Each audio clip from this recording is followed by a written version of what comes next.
Xi calls for coordination of military preparation for conflicts at sea. Uy, naghahanda sa gera si China. Naghahanda na ng gera si China. Oh, maghanda daw sa mga conflict. Maghanda daw ng sa mga conflict. Yan. Ang sabi, China's President Xi Jinping on Thursday called on the armed forces to coordinate preparations for military conflicts at sea. Grabe naman. Military conflicts at sea daw.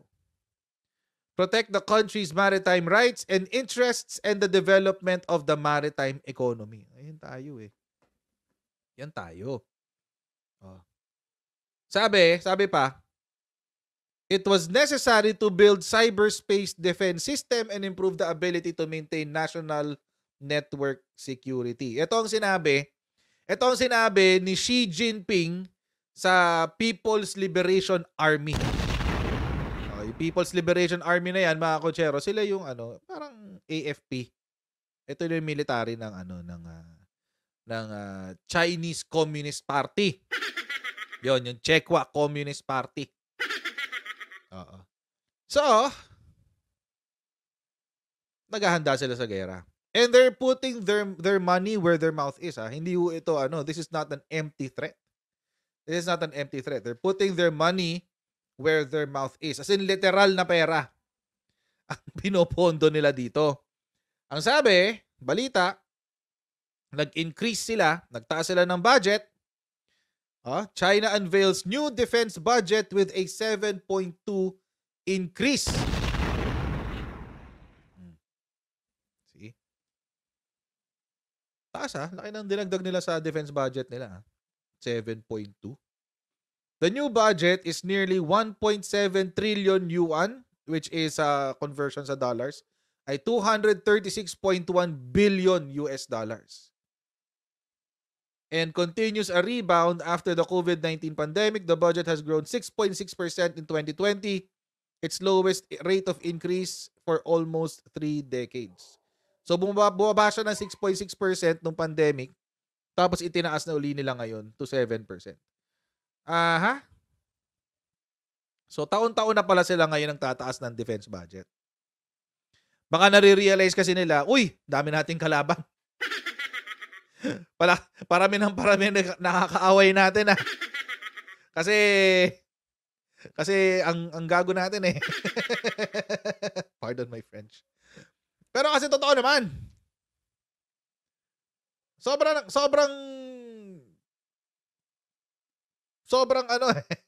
sobrang panggagago ang ginagawa ng China, ng Chinese Communist Party sa buong mundo. And imagine mga kotsero, this is a country, ito ay isang bansa na ang baba ng growth, ang baba ng growth niya this year, 2023. Noong 2023 pala, 5% lang. Halos pareho na lang natin. 5% lang ang GDP nila last year. Diba? So, tayo nga sa Pilipinas, nagsi-6, nagsi-7% pa minsan eh. Per month naman yun. Average natin is around 5 to 6%. Yun. Imagine, naghihirap na yung bansa mo, tinaasan mo pa yung budget para sa baril. Tinaasan mo yung budget para sa baril. Ang dami mong ang baril, gutom naman mga tao mo. Madali rin sila mamamatay. Mamamatay sila sa gutom. Diyos ko. Diba? I don't think this is a good strategy right now. Parang mali yata itong strategy nila na to. Dapat tumututok sila sa pag-a-attract na investors. Kasi nga last year, as of November or October last year, bumagsak ang kanilang foreign direct investment to negative 1 trillion. 1.8 yata if I'm not mistaken. 1.8 or 1.3, either of the two. So parang, ba't kayo gagasto sa baril? Parang it doesn't make sense. Tapos nasa recession sila. Of course, syempre, hindi naman aaminin nasa recession sila. Pero si Xi Jinping na rin mismo ang nagsabi na bagsak ang ekonomiya nila. So that's a big statement. 'Di ba? Umamin na sila finally. Hindi na sila nagyayabang. At tapos ngayon nag-o-organize sila ng ng parang needs analysis. Nag-i-interview sila ng mga investor, nagtatanong sila, "Ano bang problema niyo sa bansa namin?" et cetera, et cetera. Unahin niyo kasi sa anti-espionage law.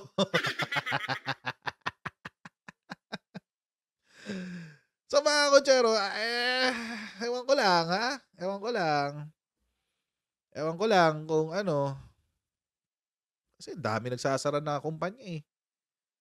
So hindi ko alam if this will work for their benefit in the long run. Di ba? Paano natin yung balita tungkol dyan? Actually, sige, paano natin?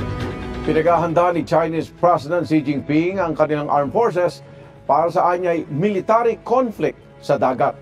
Ayon sa Chinese state media, sinabi ni Xi na kailangang magtayo ng cyberspace defense system at palakasin pa ang kanilang national network security.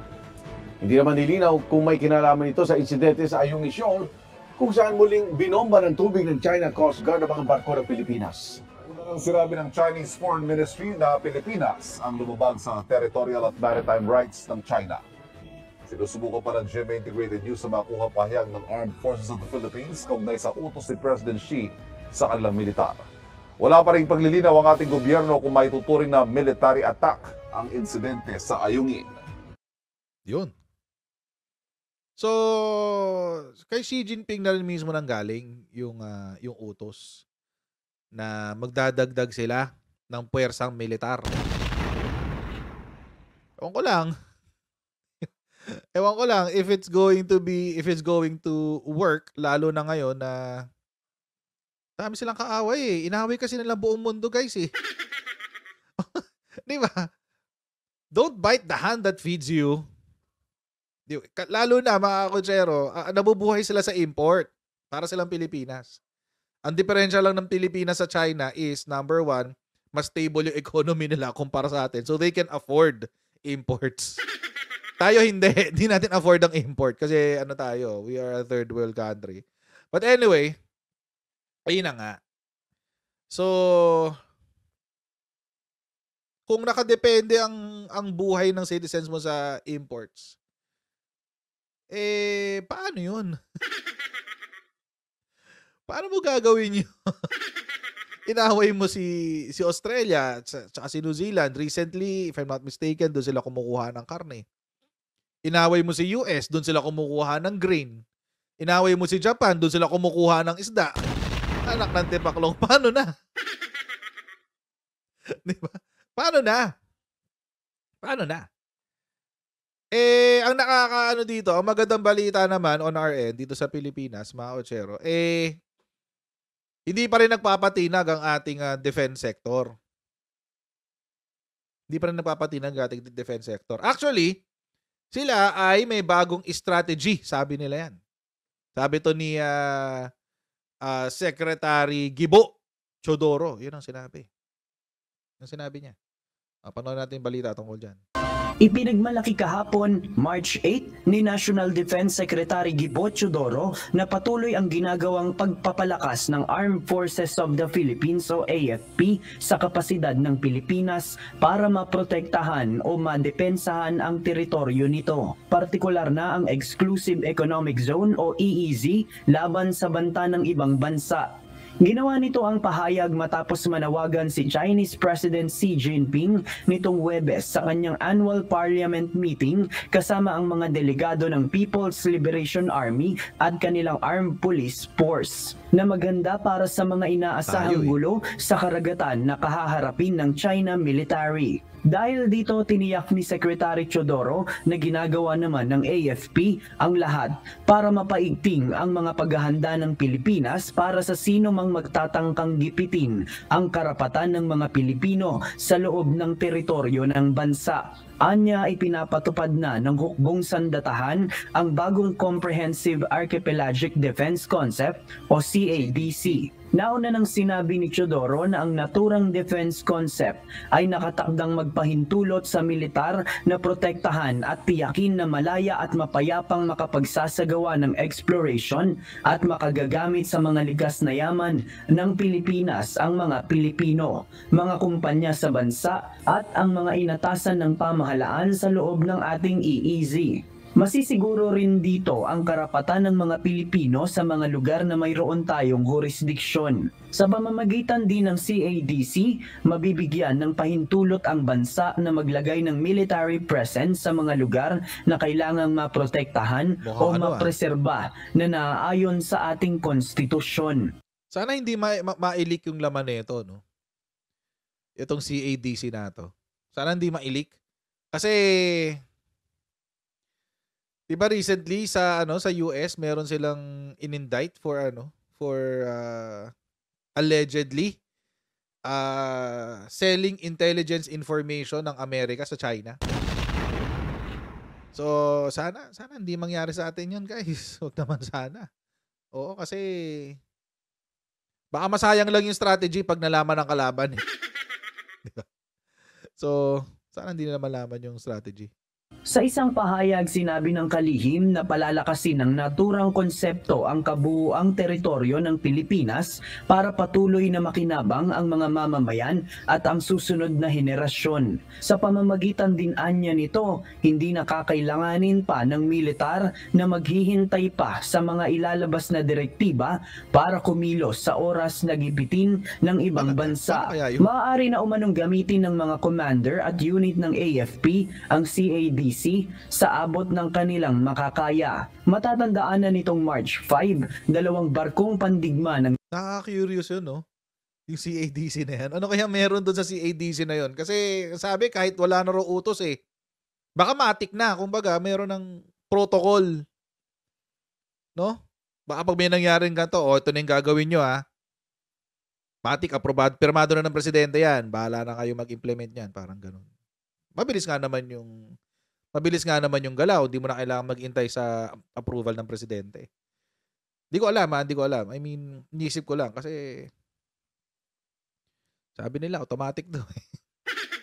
So, let's see.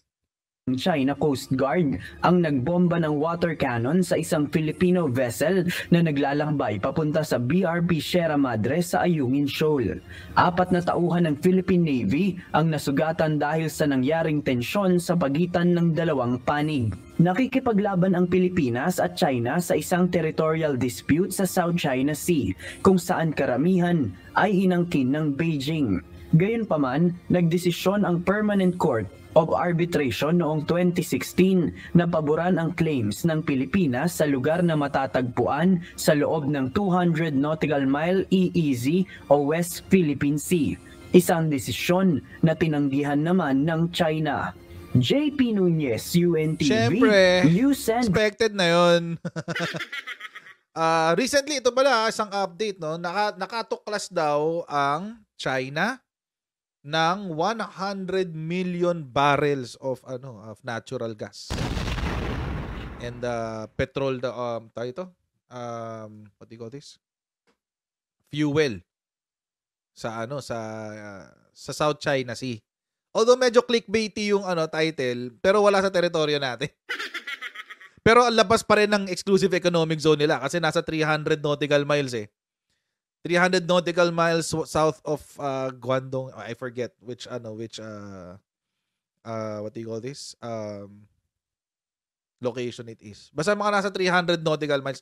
Labas pa rin ng nila exclusive economic zone. yun yung sinasabi. 100 million barrels daw sabi. I don't know. Hindi ko alam kung totoo yun. But anyway, yun ang kwento. But again, alam naman natin yung dahilan kung bakit pinag-aagawan yung West Philippine Sea na yan. Aside from what do you call this? Natural resources. I mean, when I say natural resources, I mean aquaculture, yung mga isda, etc., seafood, etc., etc.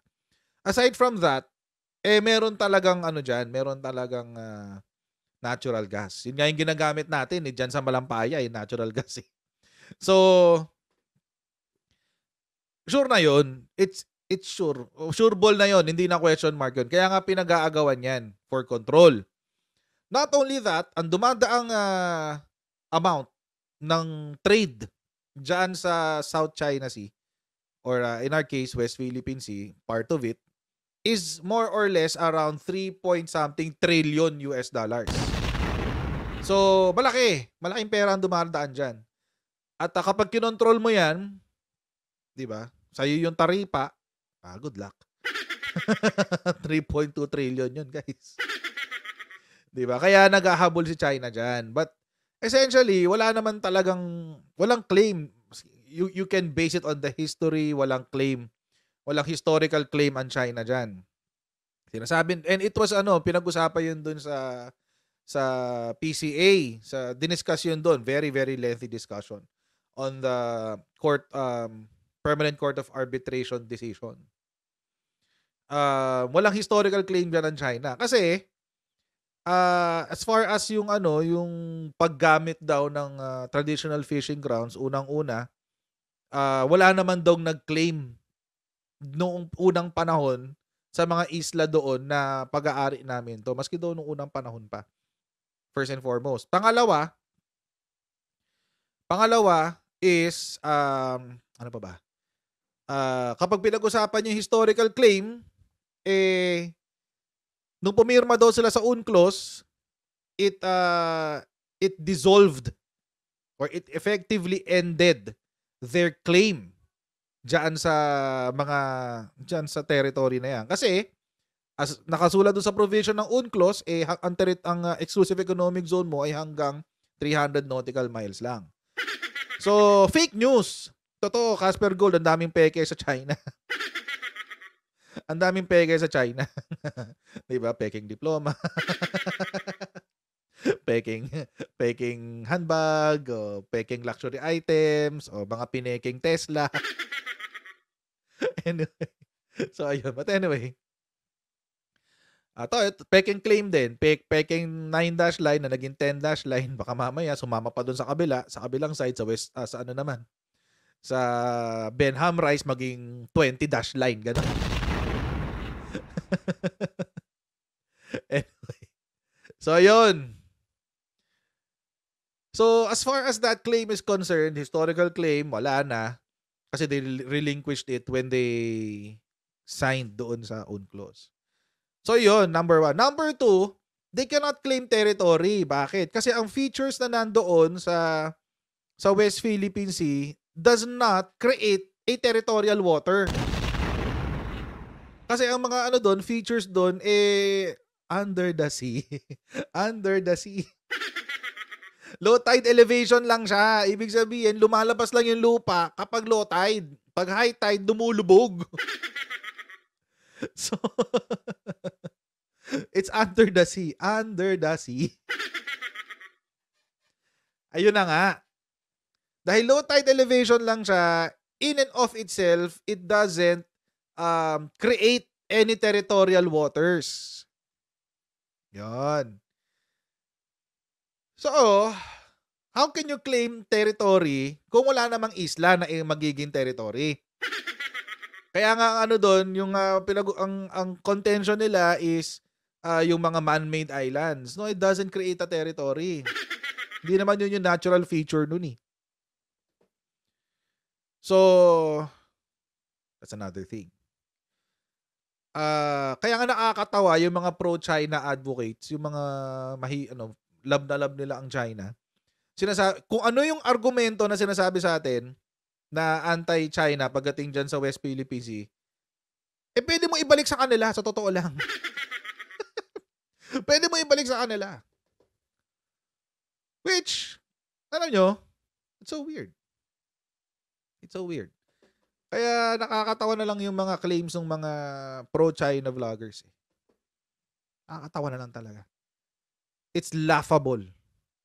At yung mga pagpapalusot nila na ginagawa, grabe, ang hirap pa. Ang hirap ilusot nun mga bagay-bagay na sinasabi nila. So, wala talagang claim ang China sa sa West Philippine Sea and the South China Sea as a whole. Ano lang meron sila? Wala, swapang. That's it. Swapang lang sila. That's it. Kaya nga nag-develop ang AFP natin ng sariling strategy. Nag-develop ang AFP ng sariling strategy on how to not combat yung nangyayari, but to deter.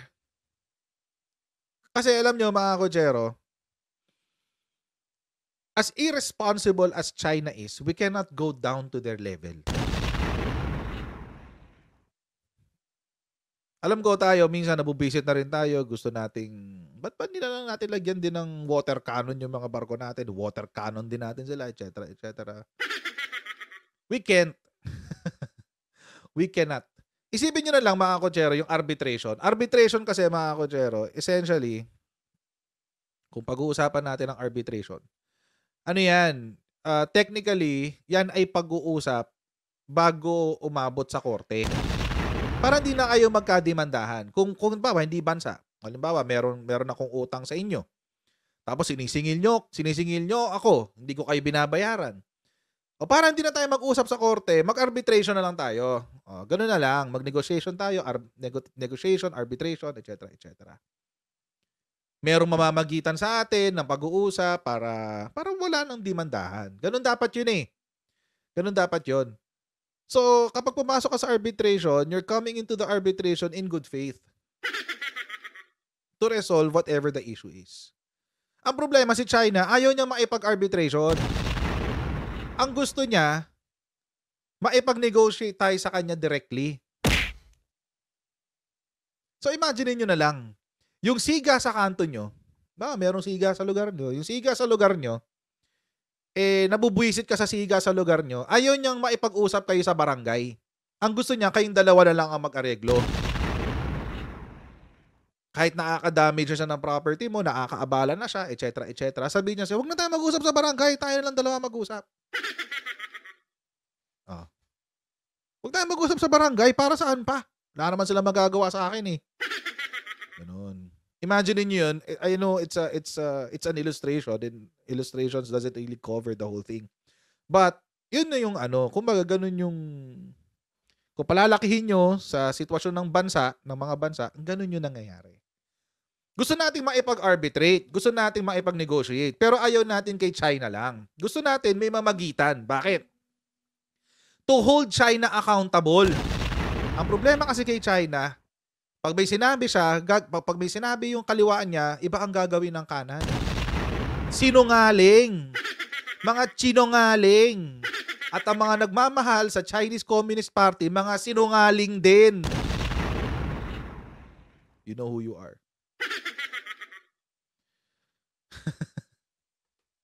Ganun. Mga sinungaling kasi ang Chinese Communist Party. Ayaw nila ng merong hahawak sa kanila o merong sisita sa kanila. Ang gusto nila, sila lang. Kung anong gusto namin, walang problema, gagawin namin. Ganun. Kaya hindi natin pwedeng gawin yung ginagawa ng China. Kailangan, kapag bumalik tayo sa court, pag bumalik tayo sa PCA, masasabi natin na even if we are being harassed, we are still acting in good faith. Mas malakas ang mo nun. Ang kaso mo. Kaya nag-comment uli kanina lang to, bagong fresh na fresh. Eto, nagsalita uli ang ating Coast Guard. Eto sabi ng Coast Guard. Hinimok ng Philippine Coast Guard ang mga Pilipino at opisyal ng gobyerno na manindigan laban sa mga pangaharas ng China sa West Philippine Sea. May paalala rin ng isang maritime expert kaugnay sa obligasyon din ng Pilipinas sa tensyon sa pinag-aagawang teritoryo. Nakatutok si JP Sorian. Kasunod ng bagong pambobomba ng tubig. Pagitgit. Uy, shucks. Grabe yung tunog, no? Isa pa nga, grabe yung tunog ng bakal sa bakal talaga eh. At pagharang ng mga barko ng China sa mga sasakyang pandagat ng Pilipinas sa Ayungin Shoal. Nanawagan si Coast Guard spokesperson for the West Philippine Sea Commodore J. Tariela sa mga Pilipino na maging mapagbantay laban sa mga maling balita at impormasyong ipinakakalat ng China, lalo na sa mga iligal at mapang-udyok na kilos nito sa West Philippine Sea. Hinimok din ni Tariela ang mga opisyal ng gobyerno na magsalita at manindigan laban sa mga pambubuli ng China sa mga Magsalita na sundalo, kasi. mandaragat at mangingisdang Pinoy. Aniya di dapat Magsalita na kasi, ba't tayo pa magsalita? Imagine, buong gobyerno, buong security sector nagsasalita laban sa Chinese Communist Party. Pero yung isa dyan, tahimik lang. Naging no comment at sa tamang panahon.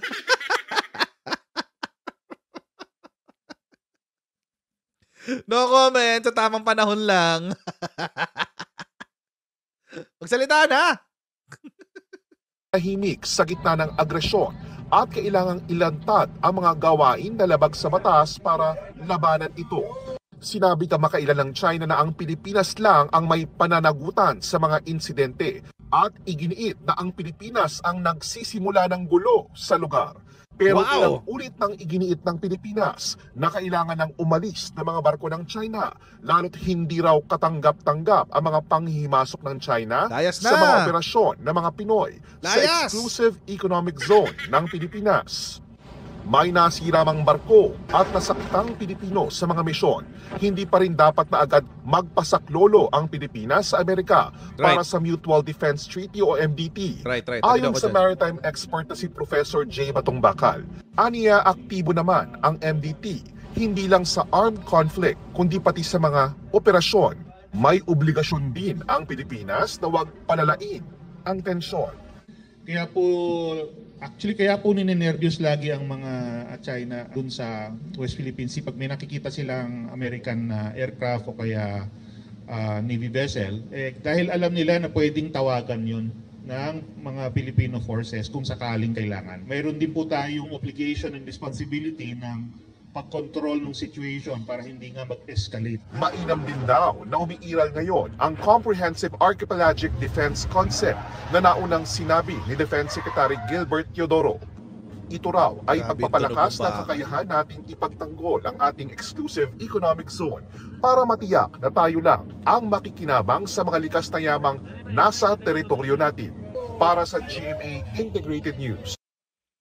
Yun. Kaya nga ba't di magsalita? Dapat magsalita na lalo na yung mga nasa gobyerno. Mas lalo yung mga elected. Mas lalo yung mga hinalal. Oo, ba't di kayo nagsasalita? Hindi lang si VP, pati yung mga senador. Oh, sabi pa ni Senator Aimee kanina, maghunos dili tayo, etc. Ay, hindi ganun. Grabe siya. Laging statement ni Bibi Sara pag meron siyang pag meron siyang mga ayaw sagutin na tanong ng press, sasabihin niya, maglalabas po ng statement ang aming opisina. Laging ganun. No comment. I don't have a comment for now. Maglalabas po ng statement ang aming opisina. Ganun. Try niyo tanungin. Ito yung mga pag na-interview niyo si VP Sara one of these days. Note dun sa mga sa mga press, member of the press. Pag na-interview si VP Sara tungkol dito sa topic na to, try niyo tanungin, malaman natin kung ano sasabihin niya. kasi parang hindi ko alam eh. Hindi pa umaabot sa amin kung ano ba talaga sasabihin niya. Maraming salamat sa inyong panonood sa atin ngayong gabi. At huwag niyo pong kalimutan mag-subscribe sa ating Coach Ali YouTube channel at follow tayo sa ating Facebook profile din dito kung nasaan kayo nanonood ng live stream. And I'll see all of you in our next Coach Jared Live. God bless you next time. Bye!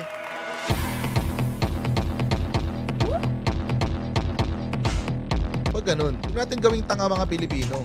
Mas maganda kasi nasa lugar ka ng tama kaysa yung pinipilit mo yung pagkakamali.